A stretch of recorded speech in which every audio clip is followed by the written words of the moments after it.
Hello दोस्तों, स्वागत है आप सभी लोगों का the vision by Mani sir YouTube channel पर।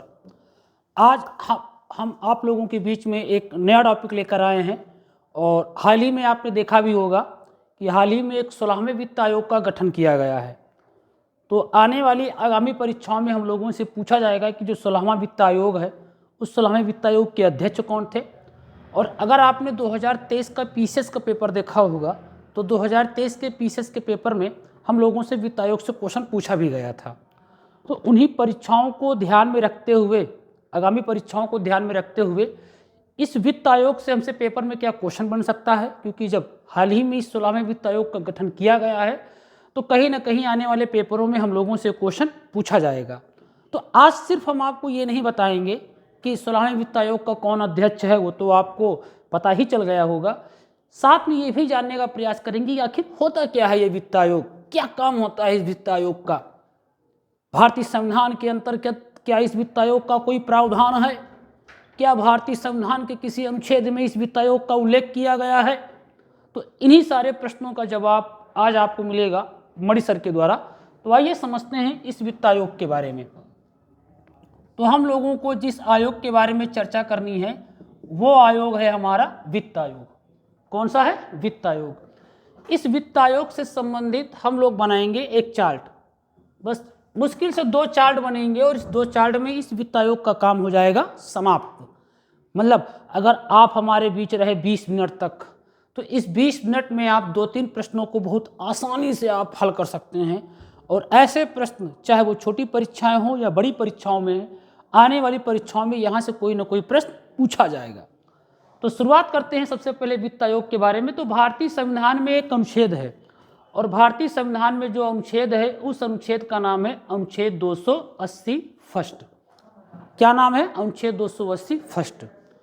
इस अनुच्छेद 280 फर्स्ट में कहा गया है कि हमारे देश का जो राष्ट्रपति होगा, बहुत ध्यान से समझिएगा, इस अनुच्छेद 280 फर्स्ट में क्या कहा गया है कि हमारे देश का जो राष्ट्रपति होगा, यह राष्ट्रपति संविधान लागू होने के, क्या लागू होने के? संविधान लागू होने के 2 वर्षों के अंदर, कितने वर्षों के अंदर? 2 वर्षों के अंदर, संविधान लागू होने के 2 वर्षों के अंदर तथा प्रत्येक 5 वर्ष के अंतराल पर, कितने वर्ष के अंतराल पर? 5 वर्ष के अंतराल पर वो समय समय पर एक आयोग का गठन करेगा और उसी आयोग का नाम होगा वित्त आयोग। अर्थात मैं आपको ये बताना चाहता हूँ कि भारतीय संविधान के जिस अनुच्छेद में इस वित्त आयोग का उल्लेख है वो वित्त आयोग हमारा क्या है? 280। अर्थात अगर इस वित्त आयोग का उल्लेख इस अनुच्छेद 280 में है तो इस प्रकार से वित्त आयोग हमारा कैसा निकाय हो गया? संवैधानिक निकाय। जैसा कि हम लोगों को पता है कि संवैधानिक निकाय ऐसे ही किसी निकाय को कहा जाता है जिसका उल्लेख भारतीय संविधान के किसी न किसी अनुच्छेद में किया गया हो। तो 280 में वित्त आयोग है, इसलिए हम लोगों का ये संवैधानिक निकाय है। अब समझते हैं, ये पहली कड़ी हो गई। दूसरी कड़ी हम लोगों ने पढ़ा कि 280 फर्स्ट में कहा गया है कि राष्ट्रपति संविधान लागू होने के कितने वर्षों के अंदर? 2 वर्षों के अंदर। मतलब जो पहला वित्त आयोग हमारा गठित किया जाएगा वो संविधान लागू होने के 2 वर्षों के अंदर गठित किया जाएगा। अब पहले से तो कोई ये फिक्स नहीं था कि संविधान हमारा 1950 में ही लागू होगा, लेकिन जब 26 नवंबर 1949 को संविधान बनकर हमारा अंगीकार हुआ तो इसी क्रम में 26 जनवरी 1950 को संविधान लागू कर दिया गया। अब ये लाइन ये कहती है कि पहला वित्त आयोग संविधान लागू होने के 2 वर्षों के अंदर होगा। तो अगर हमारा संविधान दोस्तों लागू हुआ 1950 में तो सीधी सी बात है कि जो पहला वित्त आयोग हमारा बनना चाहिए वो 1950 और 1952 के बीच में बनना चाहिए। इसलिए हम लोगों के द्वारा या हमारे संविधान सभा के द्वारा जो पहला वित्त आयोग बनाया गया हमारे देश में, इस पहले वित्त आयोग का जो गठन किया गया, इस प्रथम वित्त आयोग का जो गठन किया गया वो गठन किया गया 1951 में। तो प्रथम वित्त आयोग का गठन कब किया गया? 1951 में। इसलिए क्योंकि इसकी ये लाइन देखिए कहती है कि राष्ट्रपति संविधान लागू होने के 2 वर्षों के अंदर प्रथम वित्त आयोग का गठन करेगा। तो ये हो गया प्रथम वित्त आयोग का गठन, और इसका गठन कब हुआ? 1951 में हुआ। तीसरा पॉइंट हम लोगों को ये याद रखना है यहाँ पर कि कहा गया कि इस वित्त आयोग मतलब पहली बार संविधान लागू होने के 2 वर्षों के अंदर और फिर प्रत्येक 5 वर्षों के अंतराल पर राष्ट्रपति वित्त आयोग का गठन करेगा। इसका मतलब ये हो गया कि इस वित्त आयोग का जो कार्यकाल होता है, किसी भी वित्त आयोग का जो कार्यकाल होगा वो साधारणतः कितने वर्ष का होगा? 5 वर्ष का होगा। इसका कार्यकाल 5 वर्ष का होता है, इसलिए दोस्तों इस वित्त आयोग को पंचवर्षीय निकाय भी कहते हैं। इसलिए इसे क्या कहते हैं? पंचवर्षीय निकाय भी कहते हैं। तो इसे पंचवर्षीय निकाय इसलिए कहा जाता है क्योंकि इसका कार्यकाल 5 वर्ष का होता है। अब इस पूरी कहानी को मढ़ने की जिम्मेदारी जिस एक संवैधानिक पद के व्यक्ति को दी गई है, उस व्यक्ति का नाम है राष्ट्रपति। तो यहाँ से एक लाइन निकल के सामने ये आई कि भारतीय संविधान के अंतर्गत वित्त आयोग का गठन करने का अधिकार किसके पास है? राष्ट्रपति के पास है। ये हमसे क्वेश्चन में पेपर में गलत कराएंगे ऐसे कि वित्त आयोग से संबंधित निम्नलिखित में से कौन सा बिंदु सही नहीं है, और वहाँ पे एक पहली लाइन लिखी रहेगी कि वित्त आयोग का गठन संसद करता है, और यही लाइन हम लोगों की क्या हो जाएगी? गलत हो जाएगी, क्योंकि हम लोगों ने पढ़ रखा है कि वित्त आयोग का गठन संसद नहीं करता है, बल्कि वित्त आयोग का गठन राष्ट्रपति करता है। अर्थात यहाँ मैं आपको ये बताना चाहता हूँ कि अनुच्छेद 280 के तहत ही इस वित्त आयोग का गठन करने की जिम्मेदारी, ये जो हमारा वित्त आयोग होगा, इस वित्त आयोग को गठन करने की जिम्मेदारी जिस व्यक्ति के पास होगी वो व्यक्ति है हमारे देश का राष्ट्रपति। तो वित्त आयोग का गठन कौन करेगा? राष्ट्रपति करेगा। देखिए ये सारी चीज़ें जितने भी पॉइंट निकले हैं ये सब एक ही पॉइंट से निकले हैं। अब इसी में बारी बारी आप वन लाइनर टाइप में चीज़ें बना सकते हैं। तो वित्त आयोग हमारा एक संवैधानिक निकाय है। प्रथम वित्त आयोग का गठन 1951 में किया गया। इसका कार्यकाल 5 वर्ष का होता है, इसलिए इसे पंचवर्षीय निकाय कहते हैं। और वित्त आयोग के गठन करने की जिम्मेदारी किसकी होती है? राष्ट्रपति की होती है। किसकी होती है? राष्ट्रपति की होती है। अगला पॉइंट अगर देखा जाए कि इस वित्त आयोग में कुल कितने सदस्य होते हैं, दोस्त यहीं पर ध्यान से समझना, क्योंकि 2023 फीसद के पेपर में जो चीज़ हम लोगों से पूछी गई थी वो यही से पूछी गई थी। और वहाँ पे ये कहा गया था कि वित्त आयोग में कुल अधिकतम सदस्यों की संख्या 6 हो सकती है। तो हमें याद रखना है कि 6 नहीं होती है, बल्कि वित्त आयोग में कुल अधिकतम सदस्यों की संख्या 5 हो सकती है। इसमें कितने हो सकते हैं? 5 सदस्य हो सकते हैं दोस्तों। तो इन 5 में अगर देखा जाए तो एक ये होता है और 4 ये होते हैं। जो ये एक होता है इसको कहा जाता है वित्त आयोग का अध्यक्ष। इसे कहते हैं वित्त आयोग का अध्यक्ष। ये होता है हमारा वित्त आयोग का अध्यक्ष। और जो ये 4 होते हैं इन्हें कहा जाता है वित्त आयोग का सदस्य। अर्थात इस वित्त आयोग में कुल सदस्य होते हैं 5, जिसमें से एक होता है अध्यक्ष और 4 क्या होते हैं? सदस्य होते हैं। ये वित्त आयोग का जो अध्यक्ष होता है, ये इस अध्यक्ष के पद पर बैठने के लिए जो योग्यताएं होती हैं, मतलब मान लीजिए कि हमारी दिली इच्छा है कि तैयारी करने के साथ साथ हम इस पद पर भी बैठना चाहते हैं, तो ये भी पता होना चाहिए ना हमको कि आखिर इसके लिए योग्यता क्या होती है। तो हमें याद रखना है कि वित्त आयोग के अध्यक्ष पद के लिए योग्यता है कि कोई ऐसा व्यक्ति जिससे सार्वजनिक मामलों का, जिसके पास अनुभव हो, जानकार हो, ऐसे ही किसी व्यक्ति को वित्त आयोग का बनाया जाता है अध्यक्ष।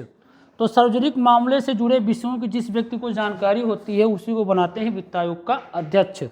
और यहाँ पे जो ये 4 सदस्य होते हैं, इन चारों सदस्यों के लिए अलग अलग योग्यताएं होती हैं। इनके लिए ये अलग अलग योग्यताएं होती हैं। एक ऐसा व्यक्ति होता है जो अर्थशास्त्री हो, मतलब इन चारों में से एक ऐसा व्यक्ति हो जो अर्थशास्त्री हो। एक ऐसा व्यक्ति होता है जो या तो हाई कोर्ट का न्यायाधीश रह चुका हो या तो हाई कोर्ट का न्यायाधीश बनने की योग्यता रखता हो। मतलब एक दूसरा व्यक्ति हाई कोर्ट के न्यायाधीश से संबंधित होता है, या तो वो हाई कोर्ट का न्यायाधीश रह चुका हो या तो वो हाई कोर्ट के न्यायाधीश बनने की योग्यता रखता हो। तो एक दूसरा व्यक्ति ऐसा होता है। तीसरा व्यक्ति ऐसा होता है कि जिसे वित्त मामलों से संबंधित क्या हो? जानकारी हो। लेखा एवं वित्त मामलों से संबंधित किसी एक ऐसे व्यक्ति को जानकारी हो, ऐसा कोई व्यक्ति एक हो सकता है। और चौथा है कि एक ऐसा व्यक्ति जिसे प्रशासन एवं वित्तीय मामलों से संबंधित उसके पास अनुभव हो। तो ऐसे किसी व्यक्ति को भी बना जाता है इसका सदस्य। अर्थात इस वित्त आयोग में जो ये 4 सदस्य होते हैं, इन चारों की अपनी ये अलग अलग योग्यताएं होती हैं। एक अर्थशास्त्री होता है, एक वित्त मामलों का कोई जानकार होना चाहिए, एक प्रशासन और वित्तीय मामलों का कोई जानकार होना चाहिए, और एक ऐसा व्यक्ति या तो वो हाई कोर्ट का न्यायाधीश रह चुका हो या तो हाई कोर्ट का न्यायाधीश बनने की क्या रखता हो, योग्यता रखता हो। अब ये जो योग्यताएं होती हैं, इस चाहे वित्त आयोग के अध्यक्ष से संबंधित हो और चाहे वित्त आयोग के इन सदस्य से संबंधित हो, मतलब ये जो सदस्य होते हैं और इन सदस्य के पद की जो अहर्ताएं होती हैं, क्या होती हैं, अहर्ताएं होती हैं, इन अहर्ताओं को निर्धारित करने का अधिकार संसद के पास होता है। बहुत ध्यान से समझना दोस्त, क्योंकि वो जमाने गए कि आपसे पूछेंगे कि वित्त आयोग का कार्यकाल कितने वर्ष का होता है। अब प्रश्न सीधा वित्त आयोग से संबंधित निम्नलिखित बिंदुओं पर विचार करें। तो हमें याद रखना है कि इस वित्त आयोग में जो सदस्य होते हैं, जो ये अध्यक्ष होता है, इस अध्यक्ष और इस सदस्य से संबंधित जो भी योग्यताएं हैं, इन योग्यताओं को निर्धारित करने का अधिकार किसके पास है, संसद के पास है। अर्थात मैं आपको ये बताना चाहता हूँ कि संसद ये तय करता है कि इन पदों पर बैठने के लिए क्या योग्यताएं होनी चाहिए। समझ गए होंगे। और हमने अगर लिखा है कि वित्त आयोग में का गठन राष्ट्रपति करता है, इसका मतलब वित्त आयोग के अध्यक्ष की नियुक्ति कौन करेगा, राष्ट्रपति करेगा। सरकार उसके नाम की सिफारिश करेगी और राष्ट्रपति उसकी नियुक्ति कर देगा। तो ये हो गया इसके सदस्य से संबंधित प्रावधान। तो वहीं दूसरी चीज़ अगर देखा जाए तो कहा जाता है कि जो वित्त आयोग है, ये वित्त आयोग एक अर्धन्यायिक निकाय के रूप में भी कार्य करता है। तो वित्त आयोग एक अर्धन्यायिक निकाय के रूप में भी कार्य करता है। अर्धन्यायिक निकाय के रूप में काम करने का मतलब ये हुआ कि ये केंद्र और राज्य के बीच में भी करों का बंटवारा करती है। तो इसलिए इसको कहा जाता है कि ये एक अर्धन्यायिक निकाय के भी रूप में कार्य करती है। कौन, वित्त आयोग। तो वित्त आयोग से संबंधित जो अगला काम है, आखिर इसके कार्य से संबंधित इस वित्त आयोग के काम क्या हैं, और यही हमारे लिए सबसे महत्वपूर्ण है। तो हमें सबसे पहला पॉइंट ये समझना है कि वित्त आयोग का काम होता है केंद्र एवं राज्य के मध्य राजस्व का बंटवारा करना, करों का बंटवारा करना। क्योंकि 16वां वित्त आयोग गठित किया गया है दोस्तों, तो आगामी परीक्षाओं में हमसे यहाँ से प्रश्न जरूर पूछा जाएगा। तो हमें याद रखना है, वित्त आयोग का काम है केंद्र एवं राज्य के मध्य करों का क्या करना, बंटवारा करना। तो राजस्व का जो बंटवारा होता है केंद्र और राज्य के बीच, इस बंटवारे की जिम्मेदारी कौन करता है, वित्त आयोग करता है। तो कितने, मतलब अगर 100 रुपये पैसे आए हैं तो 100 में कितना केंद्र पर अधिकार होगा, कितना राज्य का अधिकार होगा, ये बताने की जिम्मेदारी वित्त आयोग की होती है। तो वित्त आयोग ये तय करता है। जैसे होता नहीं कि मान लो कि घर में फूफू आए हैं, फूफा आए हैं, और वो घर में बिटाना को 50 रुपये देकर चले गए, और साथ में ये भी कहा कि बिटाना इस 50 रुपये में से चिंटू को भी पैसे दे देना। अब कितना पैसा चिंटू लेगा और कितना पैसा बिटाना लेंगी, ये तय करने की जिम्मेदारी मम्मी की हो जाती है। तो मम्मी तय करती हैं कि बिटाना कितना पैसा लेंगी और चिंटू कितना पैसा लेंगे। वैसे ही जितना राजस्व आता है, उस राजस्व में केंद्र की हिस्सेदारी कितनी होगी और राज्य की हिस्सेदारी कितनी होगी, ये बताने की जिम्मेदारी वित्त आयोग की होती है।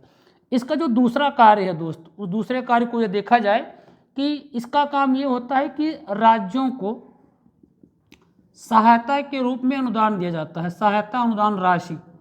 तो राज्यों को सहायता अनुदान राशि कितनी दी जाए, क्योंकि जो वित्त आयोग होता है ये जितनी अनुदान राशि बताता है, ये 275 के तहत होता है, उतनी अनुदान राशि भारत की संचित निधि से निकाली जाती है।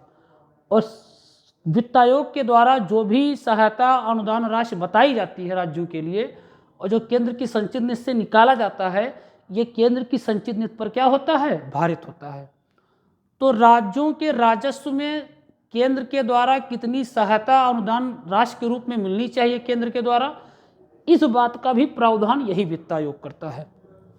इसके अलावा दोस्त वित्त आयोग राज्य की संचित निधि, जो राज्य की संचित निधि होती है, इस राज्य की संचित निधि ये अलग है और केंद्र की संचित निधि अलग है। राज्य की संचित निधि के द्वारा जो भी सिफारिशें की गई हैं, और वो सिफारिशें पंचायतों और नगर पालिका, जो भी पंचायत और नगर पालिकाओं से संबंधित जो सिफारिशें दी गई हैं, उनके संसाधनों की आपूर्ति से संबंधित सिफारिशें देना भी वित्त आयोग का काम है। वित्त आयोग की जिम्मेदारी ये भी है कि राज्य की संचित निधि ने, जो राज्य की संचित निधि से में जो भी पंचायतों के लिए और राज्यों नगर पालिकाओं के लिए जो भी संसाधनों की आपूर्ति की व्यवस्था कही गई है, उसमें कहाँ पर कैसे क्या मामला होगा ये भी तय करने की जिम्मेदारी किसकी है, वित्त आयोग की होती है। इसके अलावा चौथा पॉइंट आपको याद रखना है, इसके अलावा देश का राष्ट्रपति इसे जो भी काम दे दे वो काम इनको करना पड़ेगा। अर्थात इन 3 बिंदुओं के अतिरिक्त चौथा जो पॉइंट है वो ये है कि राष्ट्रपति द्वारा निर्धारित किए गए कार्यों को वित्त आयोग को करना पड़ता है। राष्ट्रपति की वो इच्छा, राष्ट्रपति कुछ भी कह सकता है। तो ये वित्त आयोग का पहला चार्टर था और ये पहली मुलाकात थी इस प्रकार से वित्त आयोग से संबंधित। तो हम लोग वित्त आयोग को पढ़ रहे हैं क्योंकि हाल ही में 16वें वित्त आयोग का गठन किया गया है। तो हमने आपको बताया कि सबसे पहले कि भारतीय संविधान में एक अनुच्छेद 280 फर्स्ट है। 280 फर्स्ट में कहा गया है कि हमारे देश का जो राष्ट्रपति होता है ये संविधान लागू होने के 2 वर्षों के अंदर तथा प्रत्येक 5 वर्षों के अंतराल पर एक वित्त आयोग का क्या करेगा, गठन करेगा। अर्थात वित्त आयोग का उल्लेख अनुच्छेद 280 फर्स्ट में है, इसलिए कहते हैं कि वित्त आयोग कैसा निकाय है, संवैधानिक निकाय है। कहा गया था कि वित्त आयोग, पहले वित्त आयोग का गठन संविधान लागू होने के 2 वर्षों के अंदर होगा, इसलिए प्रथम वित्त आयोग का गठन किया गया 1951 में। इस वित्त आयोग, फिर कहा गया कि प्रत्येक वित्त आयोग ऐसे 5 वर्ष के अंतराल पर गठित होगा, अर्थात वित्त आयोग का जो कार्यकाल होगा वो 5 वर्ष का होगा, इसलिए वित्त आयोग को कहते हैं पंचवर्षीय निकाय। वित्त आयोग का जो गठन होता है वो गठन कौन करता है, राष्ट्रपति करता है। और वित्त आयोग में कुल सदस्यों की संख्या कितनी होती है, 5 होती है, जिसमें से एक होता है वित्त आयोग का अध्यक्ष और बाकी 4 क्या होते हैं, सदस्य।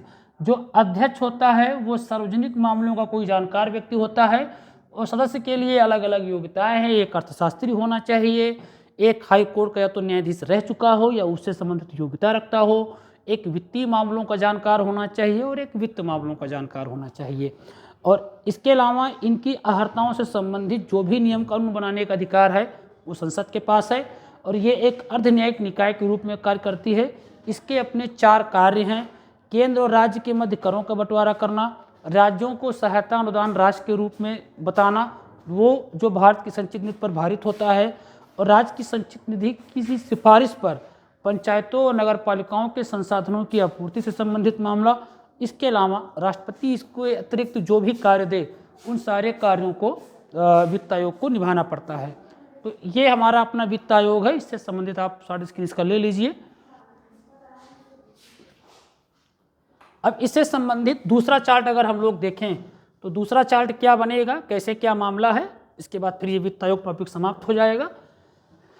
तो दूसरा मामला जो देखा जाए वित्त आयोग से संबंधित, उम्मीद करते हैं कि आप लोगों को समझ में आ रहा होगा और आप लोग इस वीडियो को ज़्यादा से ज़्यादा शेयर करें, लाइक करें और इस चैनल को ज़्यादा से ज़्यादा लोगों तक पहुंचाएं ताकि बाकी लोगों को भी वित्त आयोग से संबंधित सारी चीज़ें पता चल सके। इससे संबंधित दूसरा चार्ट देखें और इसके बाद ये टॉपिक समाप्त हो जाएगा। तो अगला टॉपिक ये है कि वित्त आयोग भारतीय संविधान में एक अनुच्छेद है, उस अनुच्छेद का नाम है अनुच्छेद 281। 281 ये कहता है कि वित्त आयोग अपनी जो रिपोर्ट होती है, इस वित्त आयोग की जो अपनी रिपोर्ट होती है, वित्त आयोग अपनी रिपोर्ट जो देता है ये अपनी रिपोर्ट देता है राष्ट्रपति को। तो हम लोगों को ये याद रखना है कि वित्त आयोग अपनी रिपोर्ट किसको देता है, राष्ट्रपति को देता है। फिर राष्ट्रपति की जिम्मेदारी बनती है कि राष्ट्रपति इस रिपोर्ट को संसद के समक्ष प्रस्तुत करवाता है, प्रस्तुत करता नहीं है, वो प्रस्तुत करवाता है। तो वित्त आयोग अपनी रिपोर्ट किसको देता है, राष्ट्रपति को देता है। अच्छा, हमें ये भी याद रखना है कि वित्त आयोग एक सलाहकारी निकाय के रूप में कार्य करती है, अर्थात ये सिर्फ सलाह देती है कि राजस्व में इतना केंद्र कर दिया जाए, इतना राज्य का कर दिया जाए। लेकिन जब इसकी सिफारिशें संसद में आ जाती हैं, राष्ट्रपति संसद में पेश कर देता है, उस पर बहस होती है और अगर वो पारित कर दिया जाता है संसद के द्वारा तो फिर उसे मानना सरकार के लिए बाध्य होता है। दूसरी कंडीशन इसमें क्या बनती है वित्त आयोग से संबंधित अगर देखा जाए तो हमने जैसा कि आपको पीछे बताया कि यह आयोग एक अर्धन्यायिक निकाय के रूप में कार्य करती है। तो यह आयोग एक अर्धन्यायिक निकाय के रूप में क्या करती है, कार्य करती है। इसके अलावा देखा जाए कि अब तक में जो भी वित्त आयोग गठित किए गए हैं उनके बारे में, तो जो सबसे पहला प्रथम वित्त आयोग गठित किया गया था, जो प्रथम वित्त आयोग गठित किया गया था 1951 में, इस प्रथम वित्त आयोग के अध्यक्ष हुआ करते थे केसी नियोगी। तो ये हम लोगों से पेपर में बहुत पूछते हैं कि प्रथम वित्त आयोग के अध्यक्ष कौन थे, तो केसी नियोगी थे। हम लोगों को सारे तो नहीं देखने हैं लेकिन कुछ चीज़ें देखनी हैं। इसी क्रम में अगर देखा जाए तो दूसरे वित्त आयोग के जो अध्यक्ष हुआ करते थे, दूसरे वित्त आयोग के जो अध्यक्ष थे उनका नाम था के संथानम। तो जो के संथानम थे हमारे, वो दूसरे वित्त आयोग के अध्यक्ष हुआ करते थे। और इसी क्रम में अगर देखा जाए तो तीसरे वित्त आयोग के जो अध्यक्ष थे, तीसरे वित्त आयोग के अध्यक्ष थे एस के चंद्रा। तो तीसरे वित्त आयोग के अध्यक्ष कौन थे? एस के चंद्रा थे। तो हम लोगों को पूरे तो नहीं देखने हैं, लेकिन ऐसे देखने हैं जो पेपर में पूछे जाते हों। जैसे एक पेपर में 10वें वित्त आयोग के अध्यक्ष का नाम पूछते हैं कि 10वें वित्त आयोग के अध्यक्ष कौन थे, तो इसके अध्यक्ष थे के.सी. पंत। तो 10वें वित्त आयोग के अध्यक्ष के.सी. पंत हुआ करते थे। फिर आपको यहाँ से क्रम से देखने होंगे। 12वें वित्त आयोग के अध्यक्ष, तो 12वें वित्त आयोग के अध्यक्ष सी रंगराजन हुआ करते थे। ये पेपर में हम लोगों को मिलान कराने के लिए आ सकता है दोस्तों। तो 12वें वित्त आयोग के अध्यक्ष सी रंगराजन हुआ करते थे। और वहीं पर अगर 13वें वित्त आयोग का अध्यक्ष देखा जाए तो इसके अध्यक्ष हुआ करते थे विजय केलकर। तो 13वें वित्त आयोग के अध्यक्ष विजय केलकर हुआ करते थे। और वहीं पर अगर 14वां वित्त आयोग देखा जाए तो इसके अध्यक्ष हुआ करते थे वाई.वी. रेड्डी। तो वाई.वी. रेड्डी इसके 14वें वित्त आयोग के अध्यक्ष हुआ करते थे। और अगर 15वें वित्त आयोग के अध्यक्ष के बारे में देखा जाए तो ये हुआ करते थे एन.के. सिंह। कौन हुआ करते थे? एन.के. सिंह। ये 15वां वित्त आयोग है।